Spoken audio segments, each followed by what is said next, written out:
San Diego International Fringe Festival is an unjuried, uncurated, and uncensored showcase of live theater.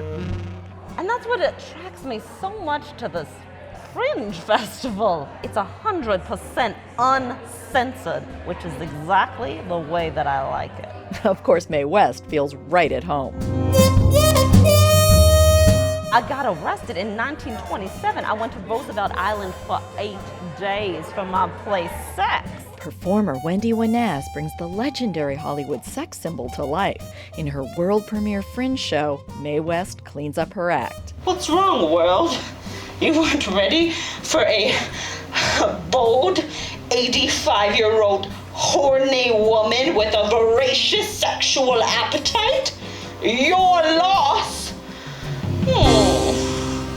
Fringegoers can also catch silent clown Charlie Chaplin in a show called Smile, where Marcel Cole displays his enchanting physical comedy. More verbal humor comes from Australian performer Matt Harvey in Rage Against the Machine. So these stories are all stories about my old dodgy jobs, this thing called robo-debt, which I got a $20,000 unlawful debt from the Australian government. Although Harvey is from down under, the humor is universal. Interesting to have this, what I call a intercontinental trauma bond over poor government choices. Look at Monopoly.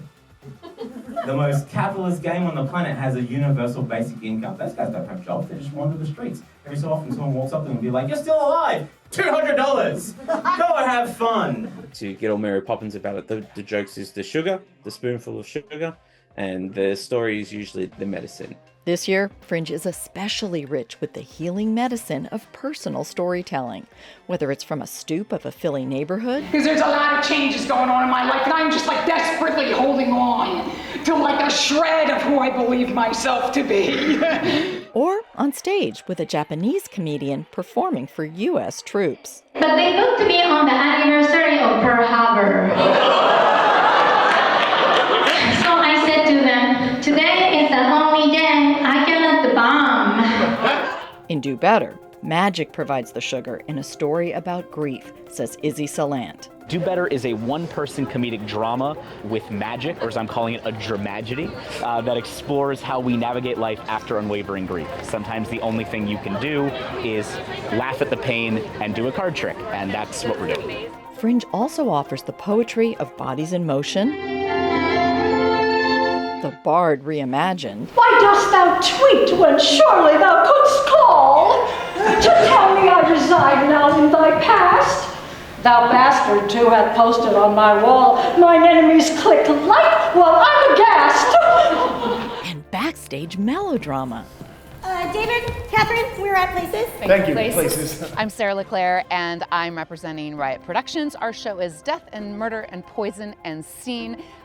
We sort of asked the question about this wacky murder mystery, A Perfect Crime, which is the longest running show off-Broadway that still has a 1-star Yelp review. How has it been there for 30 years with the original cast? Because they killed a bunch of people, obviously, and buried their bodies in the walls. Emily is going a little off the rails. She's method, it's her process. Right, the thing is that she kind of implied that she hasn't slept, or isn't sleeping, or is completely altered from her total lack of sleep, and she's getting a little manic. And the thing is that later on she kind of murders someone on stage, and I'm worried that she'll get murdery in a sense that she actually kills someone on stage. It's a silly murder mystery where the cast is trying to keep everything from going off the rails while trying not to murder each other, sometimes successfully, sometimes not. If you want to know the final body count, you'll have to see the show. This is just a sample of the 45 shows playing at 8 different venues, including 2 at the newly christened 49th and Logan Cultural Complex in Lincoln Park. I hope you'll accept this invitation to binge on Fringe with me. Beth Accomando, KPBS News.